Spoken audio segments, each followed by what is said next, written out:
She spat on the glass, then lifted her clothes and spread it evenly. But looking at the pitch-black environment outside, the woman screamed in fear. She shouted for help outside.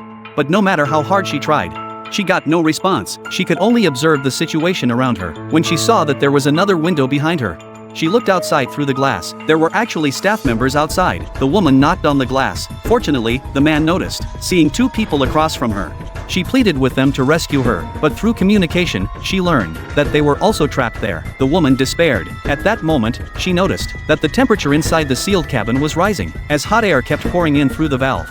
The woman had no choice but to take off her clothes, but she still felt it was useless. By then, the temperature had reached 50 degrees. The woman knew that if this continued, she would eventually die from the heat. In desperation, she tapped on the glass again and asked the other person to open the hatch, but the man refused. It wasn't that he was unwilling to help, but the pressure in the two compartments was different. If he opened the door, the woman would die even faster. If he wanted to open the hatch, he had to increase the pressure on the woman's side to equalize the pressure on both sides. Only then could he open the door. The woman understood. She followed the man's instructions and pinched her nose. After preparing herself, the man began to increase the pressure. She adjusted her breathing rhythm, but she had underestimated the pressure. The ringing in her ears made her unable to hold back, and she screamed out loud. Fortunately, she had diving experience and quickly adjusted her body. Soon, the pressure on both sides was equalized. After receiving a response from the other side, she turned the valve next to her. However, after the ordeal she had just gone through, she had no strength left. No matter how hard she tried, she couldn't turn the valve. She had no choice but to pick up the wooden stick nearby.